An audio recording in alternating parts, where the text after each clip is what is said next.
And we are back, and we just finished watching what I would say is the best horror movie of 2024, Heretic. This has a runtime of 1 hour and 50 minutes and is rated R. It comes to us from directors Scott Beck and Bryan Woods, and stars Hugh Grant, Sophie Thatcher, and Chloe East.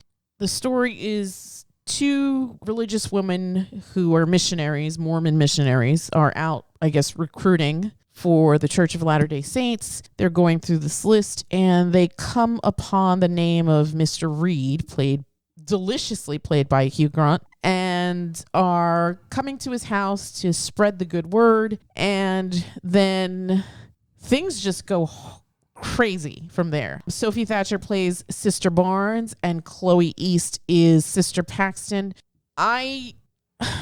What do you want to do? Do you want to talk about it and then do spoilers? Because I think that this film is I think this is the type of film that you really should have just no idea about and just go into blindly, because I think that you get more out of it. Now that I've seen it, I feel like there are certain things that I'm going to pay attention to. However, I think this is also the type of film that's so well done and just such exquisite storytelling that you will absolutely get so much out of it on repeat watching. Yeah, I think so too.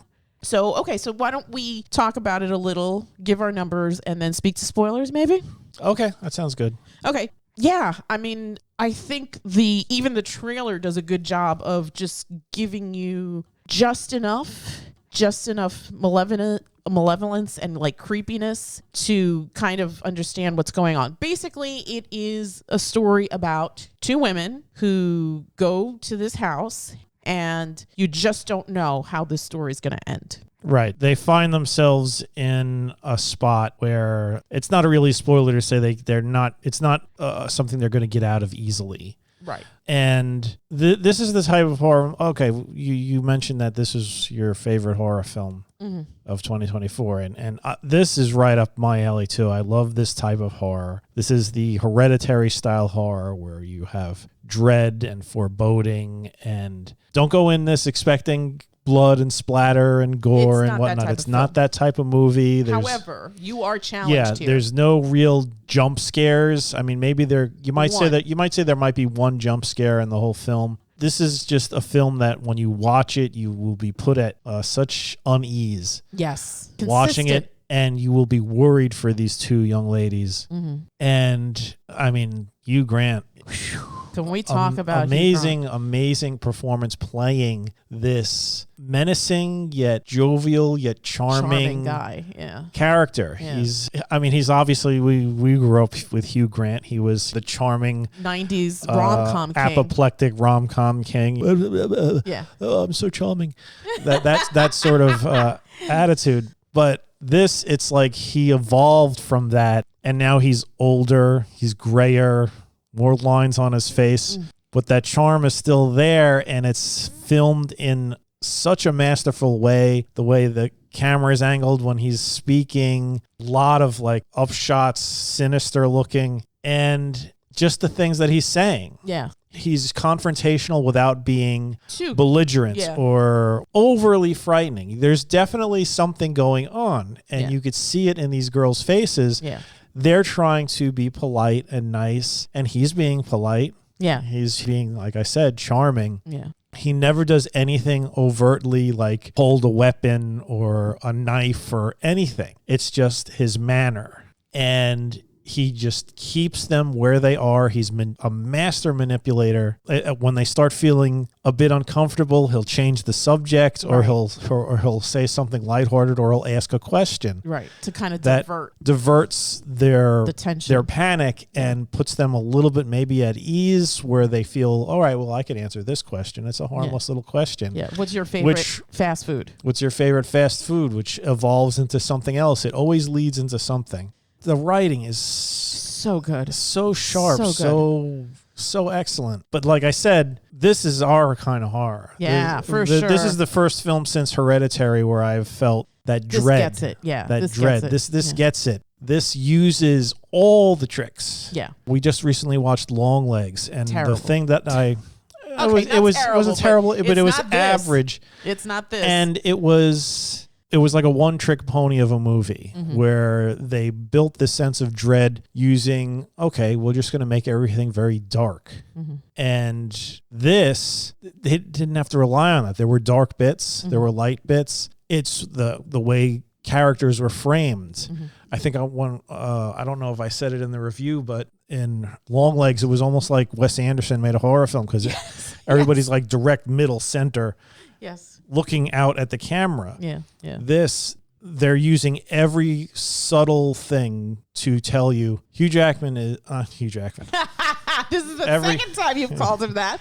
Every subtle thing to tell you that Hugh Grant is not this charming older man who means them no harm.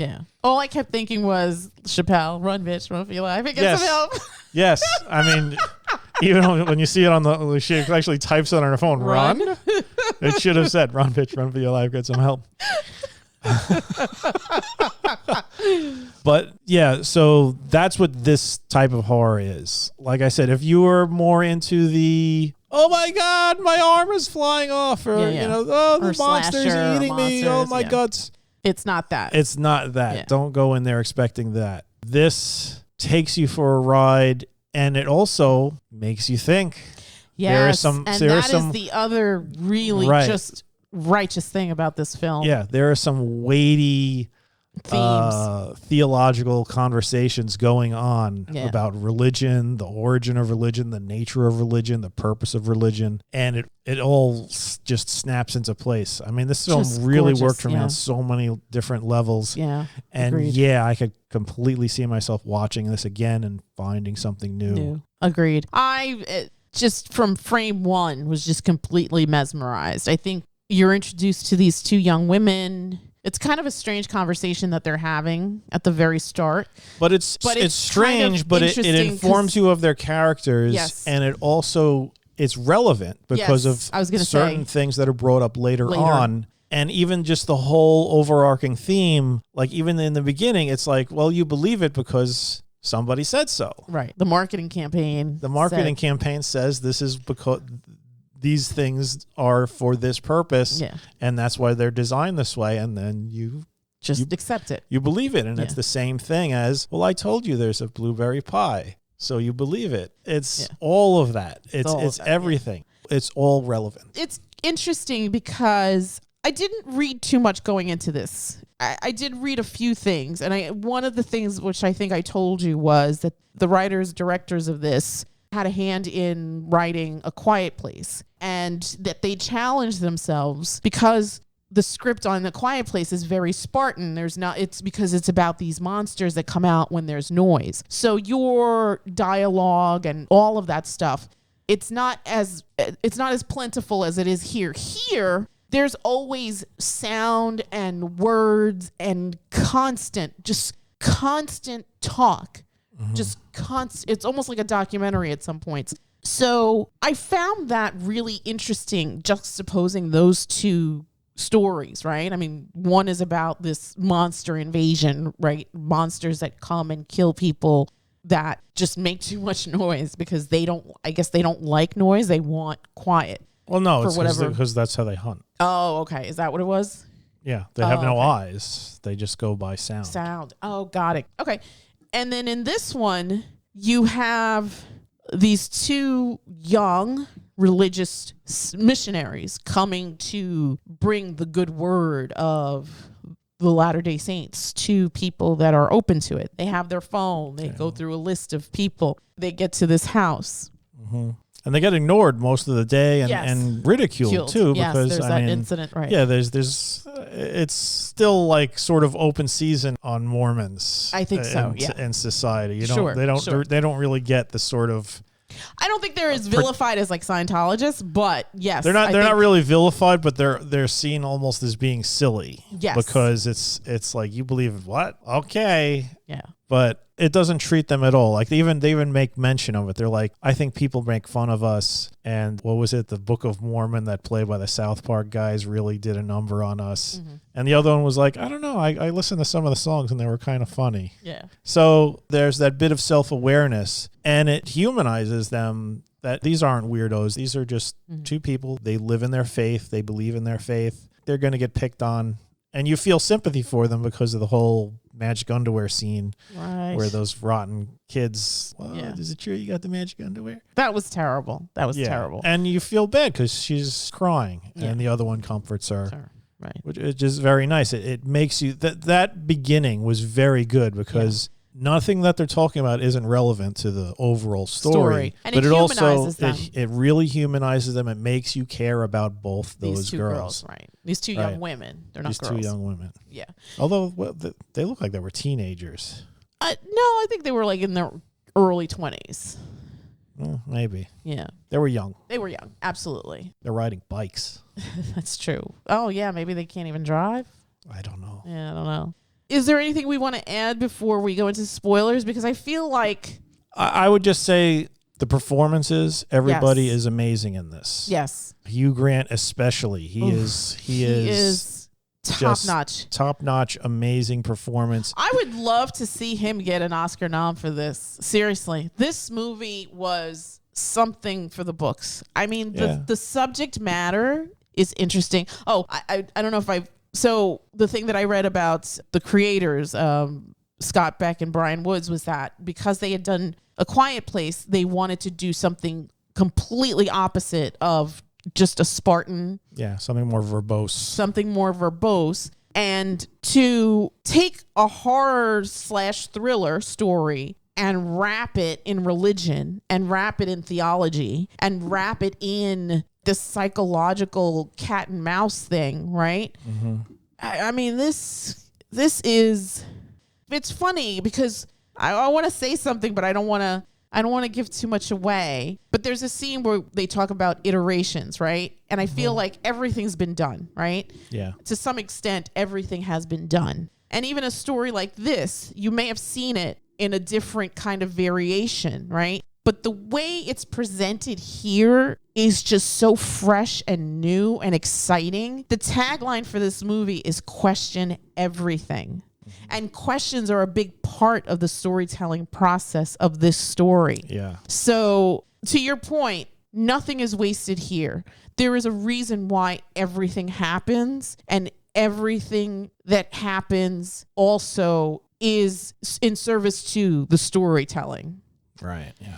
And so before we wrap this part of it up and give our numbers, I also want to say, without giving out spoilers, that we watched this film last night and we wanted to sit on it. I was tingly. I mean, I think I wanted to talk about it, but I'm glad that you said, let's just take a pause and really... And we did just sort of a deep dive. I mean, not too crazy, but something was presented and I really didn't think of it, but then there was an explanation and it felt like that light switch that goes on.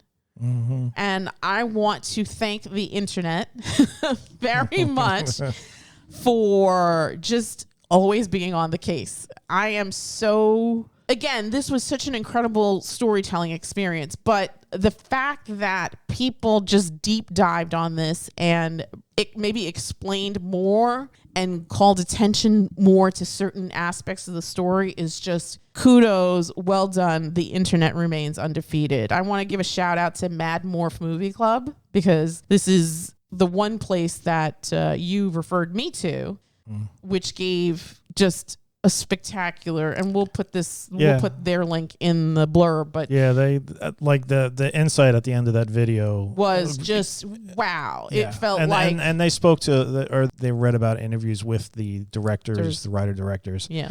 Which, and we could talk more about that. Which sheds light on it and really opens up the film to a level of interpretation that is like the multiverse, because now it's not about just what you saw, it's about what you as the viewer bring to the movie watching experience. And those are the films that are so great because you don't always need things handed to you.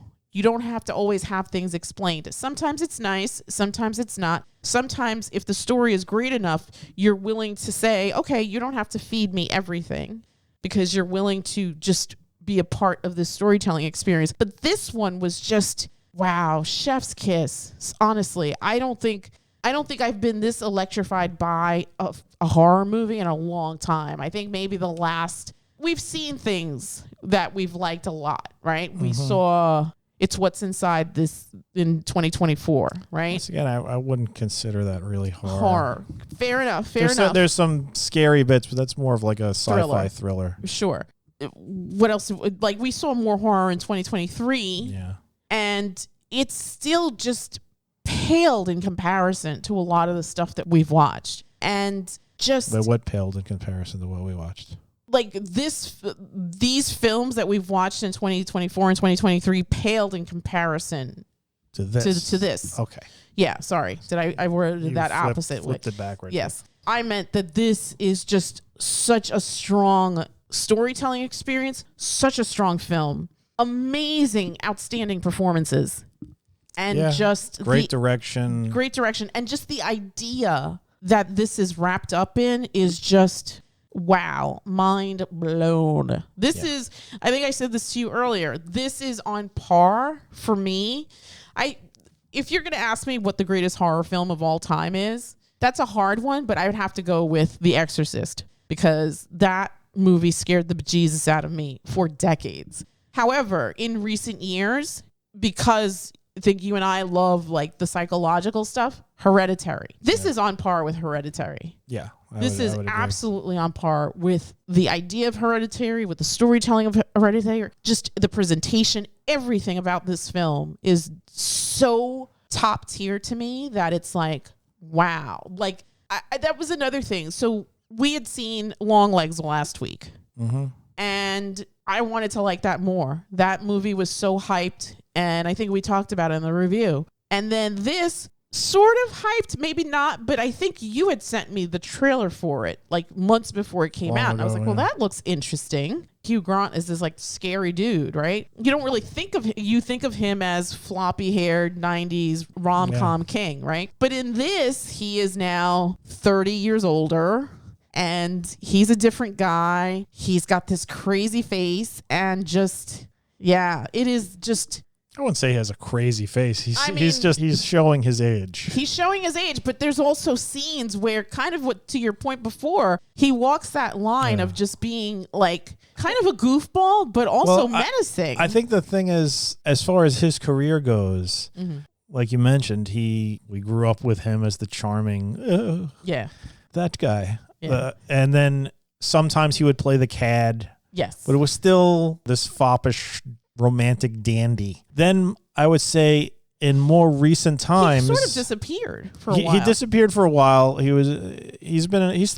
think he's worked consistently, but he's disappeared for a while. But then I would say recently he's begun doing more, I guess, prominent roles or more mainstream pictures. And in these ones, they're lighthearted, but he's playing a more villainous role. I mean, Phoenix Buchanan. Amazing performance. Dungeons and Dragons. Dungeons and Dragons. He was. I wouldn't say he was a villain in the Wonka movie, but he was still a bit surly. Yes. This is full on. It's like as if he's taken that guy. He's taken Phoenix Buchanan, or the character that he was in the Dungeons and Dragons movie, and he's just gone even darker and darker and darker. Yeah. But he still has that charm. Yes. And it's really great. It's like sort of like this smooth evolution towards this darkness. And it's funny because you also hear in real life, he can be a bit of a prick. Yes. From what I understand, he's made actresses cry and stuff. So it's interesting seeing him. Maybe he's taking some of that real world anger and like turning it into his role, but also still maintaining that sort of like, oh, but he's so nice. Yeah. I remember him from Notting Hill or Four Weddings and a Funeral. Oh, he's inviting us in. Yeah. Yes. Oh, if right. He's inviting you into your house. You're not thinking anything. You're not thinking twice. Oh, it's Hugh Grant. Yeah. Sure, I'll come in and have a Coke. Yeah. Why did the lights go out? Yeah. Oh, it's an old house. It's an old house. His choice of roles has become very interesting, and he's just done fantastic with all of them.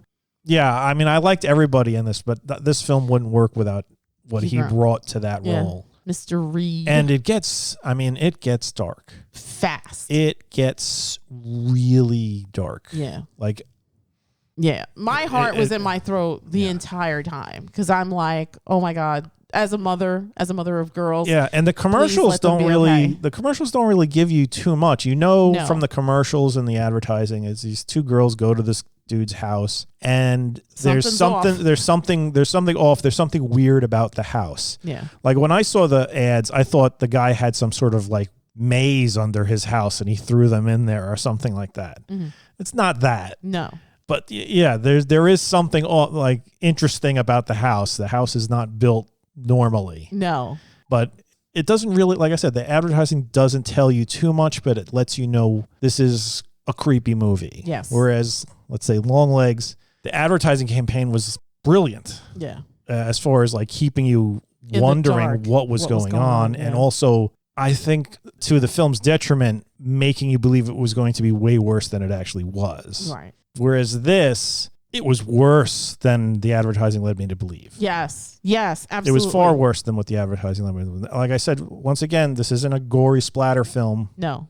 This is the sort of horror that gets in your mind. Yeah. And they did just amazing. And I think that's honestly worse. that's what I think it had. That's when you're advertising a film, that's what you got to do. You got to sell it, but the film needs to give you more than the advertising does. Yeah. And that's what this did. Yeah, yeah. Because you don't expect like what for happens to happen. Yeah. And I noticed it in a lot of like people were, the advertising for Smile is so creepy, and the movie sucked. Yeah. The movie sucked, but then you see it creepy? It's just somebody with a maniacal smile. Yeah. That's what people think is creepy now. Oh, look, creepy smile. Yeah. Oh no. But like then you have like a film like Barbarian. I don't know. I didn't know what the hell was going on from the advertising of Barbarian. Yeah. There was barely any advertising to begin with. Yeah. But when I watched it, I was just like, oh my God. Yeah, I think we were both like, what just happened? This is so much more terrifying than what the advertising led me to believe. Yes, so the same thing with Hereditary. When I first saw the advertising of Hereditary, I just thought it was something about genes. Dysfunctional families. Yeah, and like genetic something. Yeah. No, not at all. Oh my God, it didn't have anything to do with that. It was so much more terrifying than I imagined. Yes. But I want to also add, I concur with everything you've just said. The other thing that I noticed, and I don't know if this is like a thing of recent horror movies, they seem to rely on a certain color palette. Like the color palette in Heretic, I think, is equal to the color palette in Longlegs. And I feel like a lot of horror movies recently have this sort of, I can't describe it. It's sort of like a monotone, earth color, kind of dark, maybe subtle, soothing vibe to it. I don't know how to describe it, but they both live in that color palette world, to me anyway. I mean, maybe you saw it differently. I think I know what you're talking about, but I'm not the best. It's a certain aesthetic. I'm not the best with colors. I feel it has more to do with the lighting, but yeah, I guess the color of the lighting, like films now, or there seems to be more yellows. Okay, fair. If I'm seeing things right, there's more yellow, like you'd get from like incandescent bulbs, like that sort of thing. And then for a while there, everything was blue and orange. That was like a big thing. Like everybody's skin was orange and the lighting was blue. Like I think, what was the one that we saw, the Platform, that Spanish movie where they're going. That was also kind of horror, but also social commentary, I guess, right? Yeah. And that one I felt was like very blue. Yeah, I think the blueness lasted until like the 2010s maybe, and then they started shifting. I think it started getting called out. It's like, why is everything blue? But I don't know. I don't ask me really about colors unless it's glaringly obvious. I would say now though, I definitely see more of a yellowish tinge. It sort of almost reminds me of like the 70s. Yes. I would even say like I haven't seen it in a while, but like It Follows sort of also has that sort of like 70s veneer to it. Yeah. I think maybe, I guess the filmmakers, the more recent filmmakers, they're wearing their influences more. Possibly. And their influences are coming from like 70s horror. Right. We talked about Halloween last year. We did Friday the 13th last year, and those are kind of like the granddaddies of horror, right? And I think that generation, I mean, there was a time where I don't think, I'm going to date myself. You'd go to the video store on Halloween and you couldn't get Halloween or Friday the 13th because they'd been booked out because people, that's what they wanted to watch. And even something like, I didn't particularly care for this last year, but Late Night with the Devil. That also had a certain aesthetic to it. They were going for that hard, but they couldn't maintain it. That was the problem with that movie. And the story there was also weak, but whatever. But this is just completely the opposite of that. And this one also just, I mean, I can't say enough good things about it. I don't want to say too much because I desperately believe that this is the type of film that you should not know anything about going into. I think if you watch the trailer, that's fine because it gives you stuff, but it doesn't give you everything. And I think that this is the type of film that, again, like a Hereditary, there's so many little Easter eggs within the frames that you're not even going to know. Yeah. And this is a movie that begs you as an audience to pay attention and be an active participant because everything happens for a reason and you have to question everything. Which is a big thing here. I'm going to get your number, 1 to 10. What are you going to give this? I'd give this like a 9.5. This is an excellent movie. Yeah. I would recommend this to everybody. Watch it once, watch it twice, watch it as many times as you need to. Not only is it creepy, it's just well written. The dialogue is great. The performances are great. The way the actors deliver the lines, the way it's filmed, the direction is great. The cinematography is great.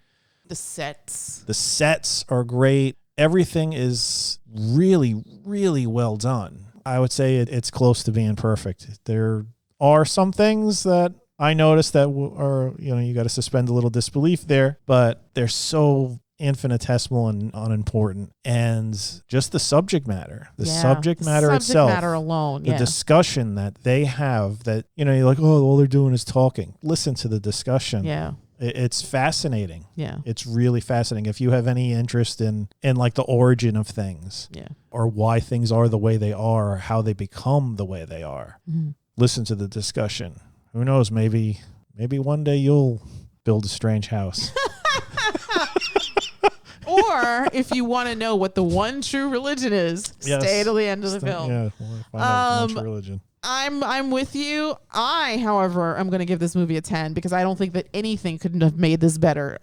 Again, from start to finish, from frame one, you are so invested in this story. And to your point, the conversations that happen. It's funny. You don't think that a movie that's 90% conversation is going to have an impact on you, but I was absolutely in agony. My heart was in my throat for 98% of this film. Yeah, because you don't know what's going to happen. You don't know if maybe that one question will lead to an answer that is not liked or appreciated, and maybe violence will ensue. Right. You don't know. Yeah. And there's like hints to it, glances over, oh, there's a knife over there. And what's that? Oh my God, when they're given that choice and they go where they go. Yeah. And then that other character is introduced. Oh, freaking A. Oh my God. I literally covered my face. Yeah. I covered my face. I'm like, I'm going to throw up now. My stomach was in such knots watching this that to me is like a great watch experience because it's like when I'm that emotionally invested in a film where I literally want to jump in and strangle Mr. Reed because I'm like, stop what you're doing. Stop what you're doing. Yeah. I don't think anything could make this better. I think this is the film to beat in the horror genre of 2024. Absolutely. I don't think I saw anything better. I hope that something could match or equal this or I would better. Love to at see at least for this, like I said, this is this type of horror. Some people, I mean, and for you and me, I think this is our favorite type. This is definitely our favorite type. Because we want to think. We don't want to just be scared. Yeah. We want to think about why we're scared. Or just let our imaginations run wild or just get that feeling that sort of like your shoulders creep up. Hairs on your back. Hairs on your neck go up. You become tense while watching it. Yeah. Whereas I'm not saying this is bad, but jump scare horror, it's just different. It's sort of like it's been done. It's like a roller coaster ride. You're on it and it's done. Yeah. It's over. There's nothing to savor. This is just like an all-day experience where there's just tons to savor and tons to think about when you're done.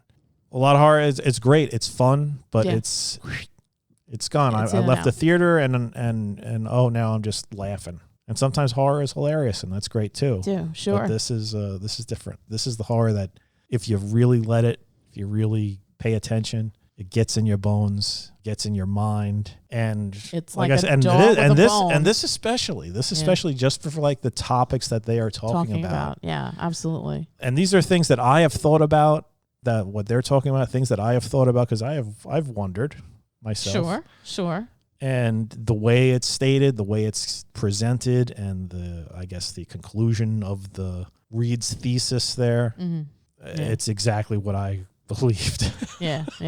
So it's so well done. It's so well done. And that obviously this is a work of fiction, but sometimes when you watch a film, you're so mesmerized by what's going on. It's almost like I feel like a voyeur looking into this life, right? This tableau that's going on in front of me, to the point where it's like I can't separate real life from fiction, because what's presented is so within the realm of possibility. Yeah. And that story is terrifying.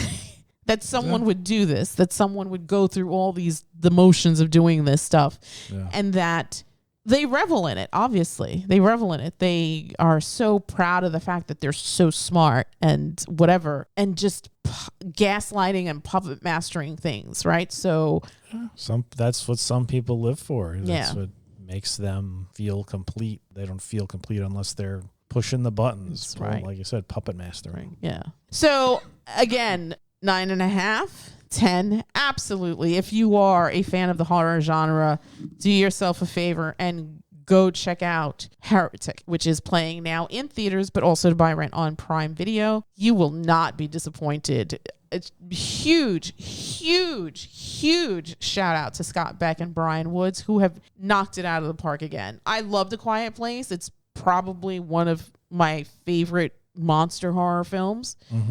This is horror on another level, and just so amazing. And I am tingly to watch it again, because that's how much I got out of it. And we are going to pause here, and we are going to speak to spoilers. And if you do not want to hear the spoilers for this film, we advise you to turn this off or turn away. Dude, I mean, I think we did a decent job reviewing the movie. Do we need to even talk about spoilers? Well, I wanted to talk about the ending.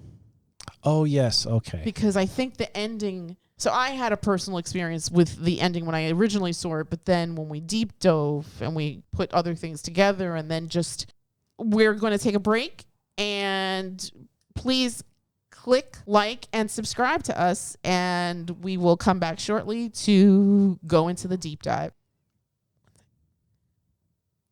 And we're back for our part 2 deep dive on 2024's Heretic, again rated R with a runtime of 1 hour and 51 minutes. This is still playing in theaters, but to buy rent on Prime, and comes to us from director-writers Scott Beck and Bryan Woods. As we explained previously, this is the story of 2 young women, Sister Barnes, played by Sophie Thatcher, and Sister Paxton, played by Chloe East, who are on a missionary assignment for their church, the Latter-day Saints, right? The Mormons. And they come to the house of Mr. Reed, again, exquisitely played by Hugh Grant, in what has to be one of the most terrifying roles ever that I've ever seen him in. But maybe even historically, I don't know about that, but he's creepy. He is creepy as F.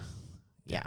But in a charming way. In fact, I would say the creepiness seeps in to the charm. Yes. Initially, he just seems like a charming, older gentleman. Yeah, doddering man. You wouldn't think twice about talking with him or coming in and having some blueberry pie and just talking, which is what he does. So you originally sent me the trailer for this. And I have to say, I was intrigued when I saw the trailer, but this exceeded my expectations, this storytelling experience. How did you feel? Oh, absolutely the same. We're going into spoilers here. I did not expect what it was. Yeah, same. Like I said, I thought it would be, it's just some creepy thing where he puts them in some sort of like torture maze or something like that, which I thought was very strange for Hugh Grant. Mm-hmm. You never really see him as psychotic torture killer or anything like that. So it was nice to see that he really wasn't psychotic torture killer. He was basically putting these girls through almost like a test or an ordeal of some kind, to testing their faith. Right. Because according to him, he was deeply interested in theology. He studied it, and you see that. I mean, he knows a lot about everything, all religions. Yeah. And his goal was he wanted to find the one true faith, which I guess he says is everybody's goal. People settle on the one that works for them. But in his mind, all religions that we have today are basically iterations of what has come before. Right. And they're all based on it. And so Islam is based upon Christianity, which is based upon Judaism, which is based upon something older. Right. And the stories within each of their holy scriptures are based upon stories from even older religions. Mm-hmm. And how many, that wall, right, when he shows them the pictures, how in all these different religions there's so many common threads that kind of unites. Yeah, he used the example of Jesus and being born of a virgin, 25th, the miracles, all those things that are in common, dying, being resurrected. I know just from my personal experience of looking around, there's even more stuff, flood myths and things like that from different religions and characters from the Bible that are reflected in older things. So yeah, there's something that can be traced. And according to him, he traced it all back. And he traced it back to the one true religion, and he has a prophet of that religion, and she will die and she will come back. She will resurrect. She will resurrect, and he will show them a miracle and prove it. She will have an experience on the other side, and then she will tell them. Yeah. He puts them through this whole thing. He has this whole... But even before this, just the conversations that they have in the living room. Yeah. They go from innocuous, non-threatening to just really weird and uncomfortable and unsettling, where he's like, I want to ask a question, but I don't know. Yeah. And he just goes on and on until he finally asks the question. And by the point that he asks the question, how do you feel about polygamy? He has worked it up to the point where you're just completely unsettled because you don't know what's going to come out of his mouth. And plus, you don't know what his intentions are at that point in the movie. You don't know if he's asking it because he's some sex pervert or something like that. Right. Maybe he's like, you'll be my wives. Yeah. Or something like that. But it's not even that.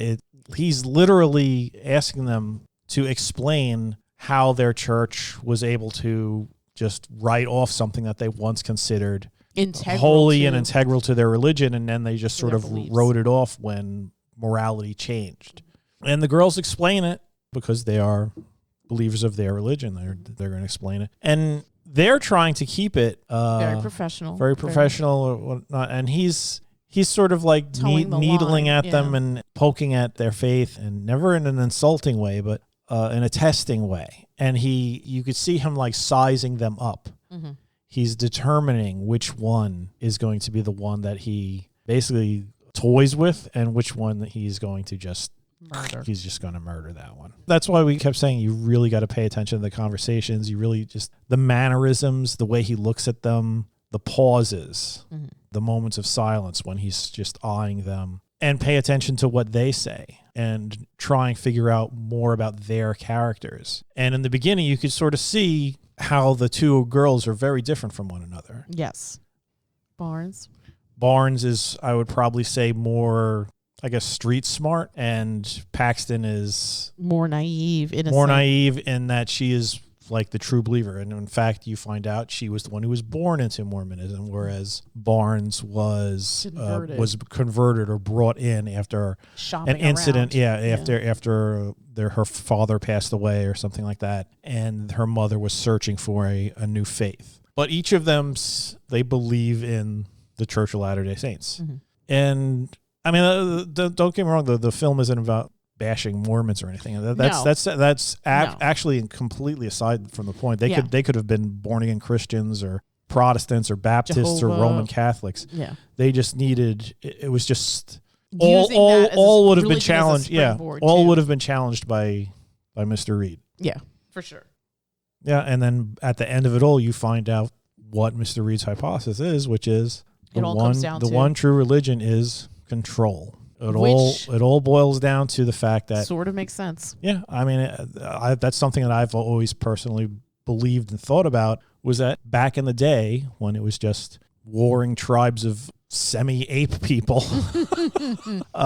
that in order to Control. in order to better form a community, to get people to stick together, sometimes it was more than just, oh, well, if you go out there, you're going to get eaten by a lion. You had to get people to stick together and work together, especially as societies began to move away from like hunter-gatherer to agrarian societies where they would just be settled in one spot. You had to have something that bonded everybody. And what better way to bond people than through The concept of the religion. concept of a mighty being up in father. the sky, under the Yes. ground. Whoa, it's that weird looking rock over there. It's judging us. And if you do good, you will be rewarded. If you do badly, you will be punished. Right. That's pretty much what it came down to, forming a community around that. Because sometimes you just couldn't form a community around it. Like, oh, well, we all like John. John's the best. Let's form a community around John. Oh, John got eaten by a dinosaur. Oh. Not a dinosaur, but John got eaten by a Something like that. saber-toothed tiger. There you go. And, well, why should we all stick together now? John was the only one keeping us together. I never liked you, Phil. You were always a prick. John was the only reason I was sticking around. So, well, John's up in the sky right now, and he's looking down on us, and he's basically saying, "You guys got to stick together, or you're all gonna." There's a lake of fire, yeah, and we're all gonna go plummeting in there. Yeah. That's how it all began.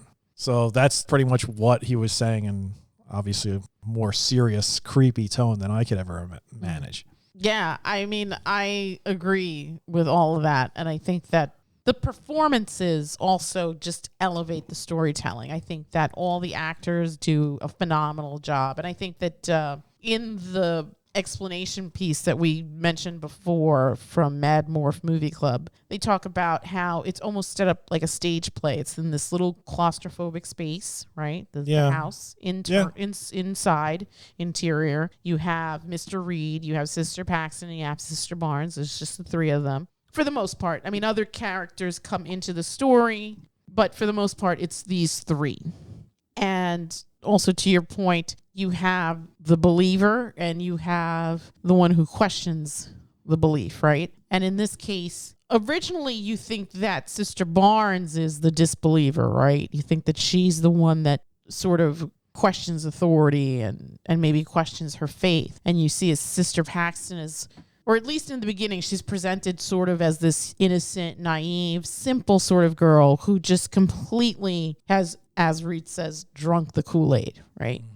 But from here, things change, right? Because it's basically a fight for survival at this point, right? Because they know that they're in a bad situation. They can't get out of it. They tried unsuccessfully to leave the house. They were willing to leave their coats. And then Mr. Reed comes clean about his intentions.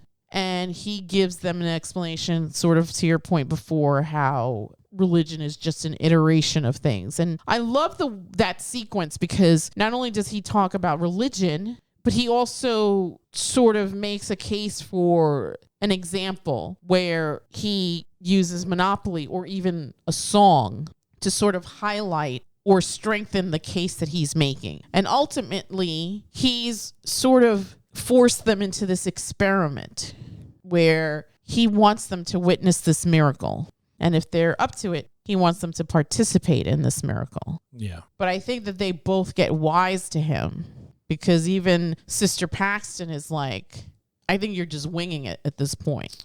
Well, I think she comes around after Sister Barnes gets killed. Yeah.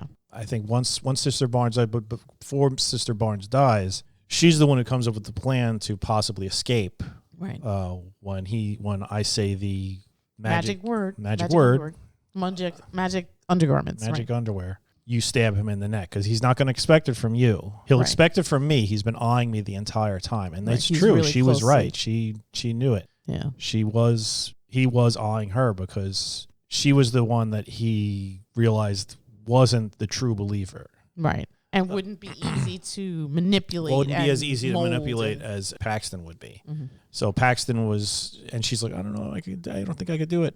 But that moment never comes. Right. They're like about a second away from it happening, and he acts first. He acts first, and Barnes is eliminated. But after that, because Barnes tells Paxton, just question everything he says. Right. Question everything he says, and that sort of triggers, I guess, her more analytical way of thinking, because she begins questioning it. She doesn't take things at face value. Right. To the point where she figures out what exactly he's doing, and the fact that his as meticulous as Reed has been, there have been some flaws in his plan. Mm-hmm. Most notably when the quote unquote prophet went off script. Things changed. He improvised even further, but I mean, he is a master manipulator, and he's completely in control. And even with the slight faux pas that have occurred, he's still running the show. She's still doing pretty much exactly what he wanted her to do, and they end up in the exact same spot where he thought it would end. Mm-hmm. But she gets his number. Yeah. And even in sequences where you think that maybe salvation is coming in the form of Elder Kennedy, played by Topher Grace, it never comes. It never comes. Yeah, that was basically just like a misdirect. Yeah. And in those moments, remember I said there was some slight little suspension of belief? That's where that occurred for me. Because in order for his plan to work, he needed a distraction for them to go up the staircase and not be in the main chamber. Mm-hmm. He couldn't have counted on the doorbell to ring at that particular point. You could say, oh, well, he'll have like a pretend bell ring. But in this case, it was somebody actually ringing the bell to get them to go up the staircase. So this way, the next prophet could remove the body of the previous prophet and take her place. Mm-hmm. But even in that case, there was a table on top of the door in the floor. The door in the floor made a horrible noise when it opened. So you would have heard it. Yeah, those were the slight flaws. If there was, as they originally said, there must be another way in here, and he was tapping the wall, that would have made more sense if there was like a little hatch or something for her to come out silently and do it. That, I would say, was a bit of a flaw in the production design. Mm-hmm. But otherwise, flawless. Yeah, I loved it. Yeah. I see what you're saying. I don't think that took me out, and you mentioning it now is interesting because I didn't think of it at the time. But even with that, I still think that the execution of this story is just so on the money. And then after he cuts Sister Bond's throat, where he talks about, like, oh, she's going to come back. Oh, she's going to come back. Oh, she didn't come back. Oh, I wonder why. Oh, she's not real. Yeah. He came and up he with goes the whole into like simulation theory thing, which is, and then she calls bullshit. She's like, "You're just ad-libbing now, right? Because something hasn't gone your way, so now you're going to come up with some kind of phony nonsense." Mm-hmm. But I'm on to you. Yeah. So I thought that was interesting because I think that you sort of don't expect Sister Paxton to sort of be, I don't want to say as intelligent, but as aware, maybe is a better word, as aware of what's going on. Because she comes across in the beginning as very naive and very innocent, but she's also thoughtful, and she seems to look at the bigger picture. And I think that, to your point, where Sister Barnes says to her, when there's the choice between the two doors, and Paxton acquiesces to Reed, and she's like, oh, you're right. You're so intelligent, so we're going to go through the disbelief door. And then Barnes is like, no, he's questioning our faith. So if we say that we are Mormons, we have to live by the credo of Mormonism, and so we have to go through the belief door. Yeah. So, and then she says to her, question everything. And to your point, I think that was the thing that sort of fueled Sister Paxton at that point. Well, especially after she sees that he cuts Sister Barnes' throat. Well, I think that's why the beginning of the film, when you're first introduced to the characters, is very important, because if you notice, the one that's doing the bulk of the talking is Paxton. Mm-hmm. I mean, she's talking about some inane stuff and some weird observations like, oh, this is the proof of a divine spirit or whatever, because she looked at the face of the girl in the porno movie and she could see the shame in her eyes or something like that. So she is capable of analyzing something and seeing or divining some sort of meaning out of it. That example is probably a terrible one. Right. But it's like she was looking for a specific thing. Yeah. This time, now she's looking for a specific thing, but it's in a far more serious context. It's life or death. Death, right. And it showed, that sequence in the beginning showed she was capable of being analytical. She was capable of thinking things through when she was in the spot. And at that particular point, there really wasn't any value anymore in being sort of acquiescent. Whereas prior to this, it was like you said, oh yes, you're so smart, we're going to go through this door now. Mm-hmm. Or the other times where she just sort of was like trying to placate Reed and say what he wanted to hear. Mm-hmm. That was like her initial strategy. At that point, after Barnes is dead, it's like, okay, it's time to get serious. Yeah. Let's lock in, bro. Lock in. Lock in, little bro. Yes. And she does. Yeah.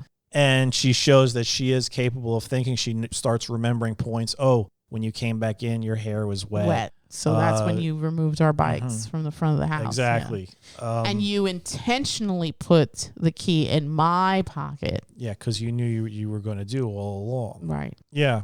So that's what I like the story, because there is, I mean, you feel like, okay, she does have a character arc. There is a change to her character.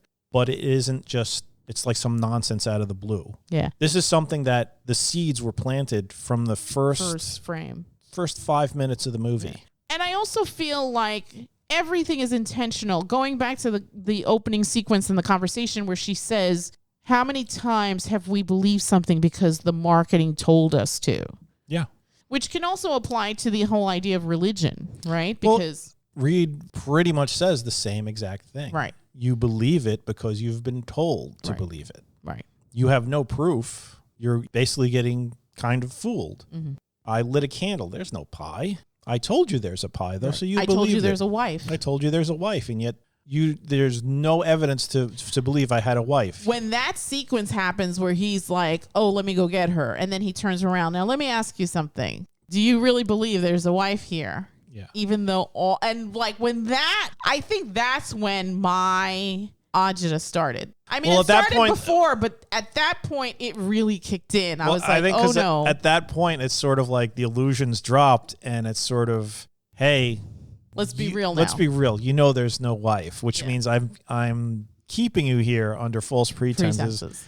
And let's be honest, I'm probably going to kill you both. Yeah.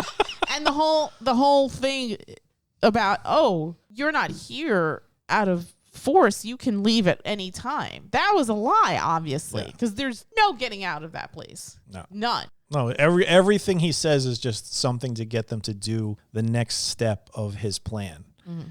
And they do it. Yeah. They go through the door. They're in the room. They watch the prophet. They watch her eat the pie. They check her. They check her vital signs. They go upstairs. They're distracted. He distracts them.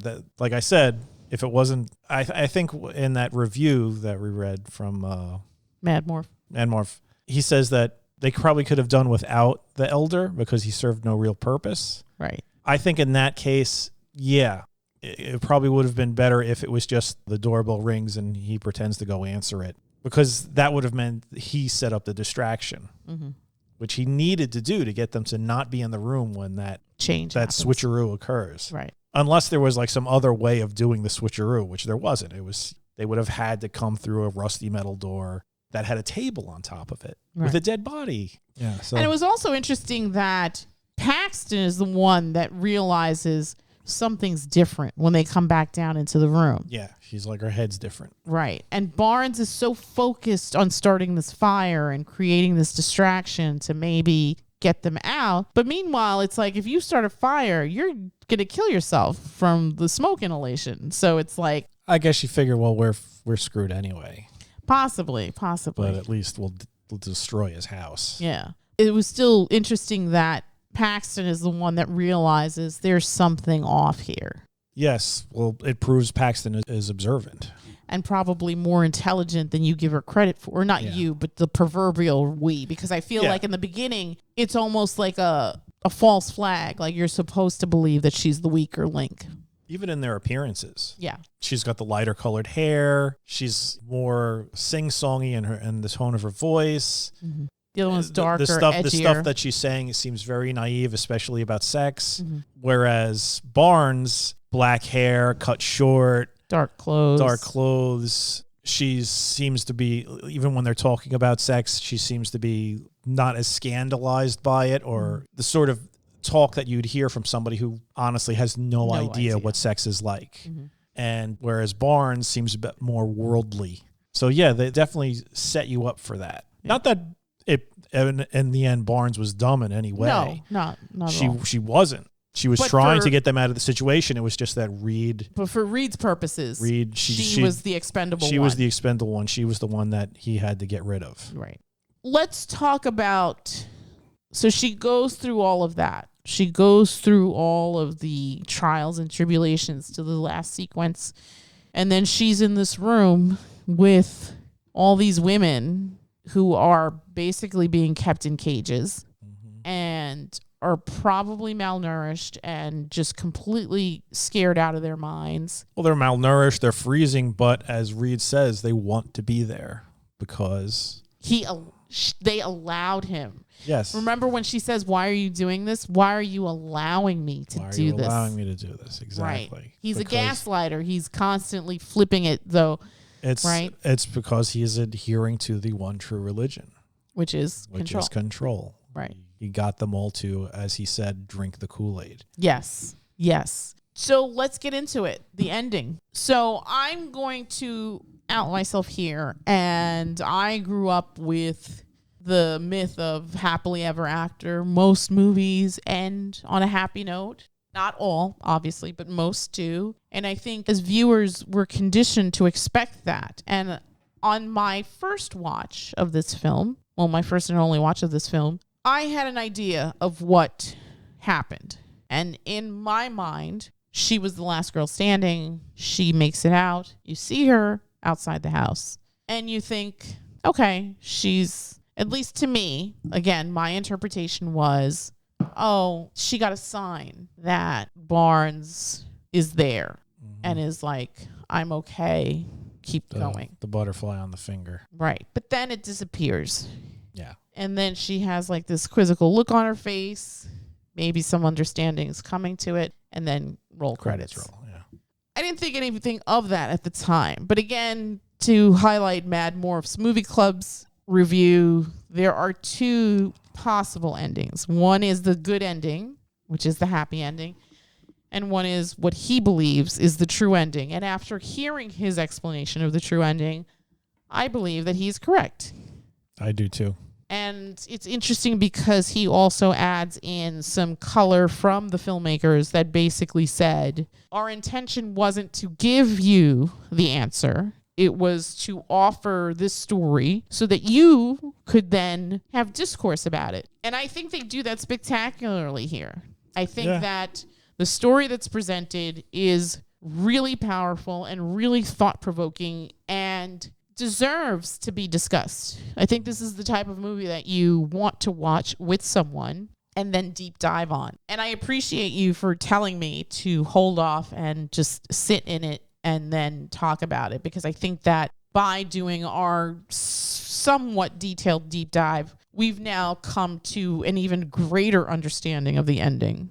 And so when the possible ending, right? Because I think, again, to his point, to Mad Morph's point, it is open to interpretation, because I think that the filmmakers don't want to give you the answer. They want you to come to an answer on your own. And I think this is why it's important as a viewer that you have to be an active participant in this storytelling experience, because there's so much going on and there's so many layers. And much like I think I mentioned The Sixth Sense, there's these little Easter eggs within the story that you don't really notice at first. then at the end, when you're given the explanation, especially in The Sixth Sense, you're like, oh, it was there all along. And I think here in this story, question everything is important, but also it's not real is important too. Yes. And also, just because they tell you that this happened doesn't mean that that's the way it is. Exactly. So getting back to the ending, because again, the filmmakers did such a great job where everything in this film is intentional. Nothing is wasted. You come back to everything and everything means something. Even the minute conversation about condoms is sort of tied to the greater story. The story of the song from the Hollies that became the song from Radiohead that then became co-opted by Lana Del Rey. The landlord game that became Monopoly that became whatever else. 10,000 variations of Monopoly. Exactly. All of that is tied together and is in service to the story, to the end. And so the true ending, do you want to explain it or do you want...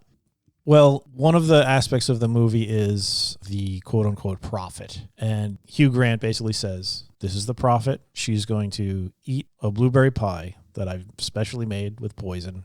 She's going to die, and she will resurrect. And when she resurrects, she will tell you what she saw in the afterlife. Mm-hmm. And the afterlife basically is white with clouds, but they are not clouds. And at the end of that prophecy, she says, nothing is real. Right? It's not real. It's not real. At the very end of the movie, Paxton escapes from the house, lands outside the house, or falls outside the house in, I guess, the garden. Everything is covered in snow, and she's in a white area with what looks like clouds, but are not clouds. And according to Paxton, when she dies, to let people know that everything is going to be okay, she's going to be a little butterfly, and she's going to land on their finger. And what do you know? She lifts her hands up, and a little butterfly lands on her finger. But then she sort of like, I guess, blinks and the butterfly is gone and she's sort of confused. She has a quizzical look on her face. As the story says, you believe this because you have been told this is what it is. You have been told that the afterlife is white with what looks like clouds, but it's not clouds. According to Paxton, she will visit people as a little butterfly. All of these are suggestions that are in the head. And when they try to explain these visions of the afterlife, Barnes actually says, when I was young, I got E. coli. I was pronounced dead. Yeah. And the vision that I saw was exactly the same, white, whatever. It's because these are suggestions that are in our mind. And a lot of people have these suggestions in their mind. And that's why so many after or near-death experiences report the same way. So these are inside of Paxton's head, and Paxton is in actuality dying or has died and is now experiencing a near-death experience, and we are witnessing it on film. And that's why there is that slight moment of confusion at the very end before the credits roll, meaning... And you hear knock, knock, knocking on heaven's door. Mm-hmm. And that is actually Paxton dying. And she died because in the film... Before she escapes, Reed stabs her in the stomach with a box cutter, like fully extended. He's shoved it all the way inside her gut. That's like a fatal wound. You cut through somebody's intestines and you don't get their medical attention right away, they're going to die. Yeah. So you could have your choice. You could either believe ending A, she survives her wound, finds a way to escape the house somehow, does so, or what is actually happening is her vision of the afterlife. And kind of tied to Barnes's conversation when she was talking about the near-death experience, where she says that the mind creates unbelievable things. So the mind is sort of like easing you into that transition. And I think that that also ties into what Paxton is experiencing, because she's having this hallucination that she's actually left the house, that she's on the outside, that she's free, that she's hurt, but that she's surviving. And then she falls to her knees and she sees the little butterfly. And I think that that is her brain telling her like, oh, this is Barnes. And she's telling me that it's going to be okay. Yeah. But then in the blink of an eye, the butterfly isn't there. Mm-hmm. So is that real or did she imagine it? The whole thing about the, what was it, the goldfish, the theory of the goldfish, how am I a man thinking theory of the butterfly. the butterfly, right? Am I a man thinking that I'm a butterfly, or am I a butterfly thinking I'm a man?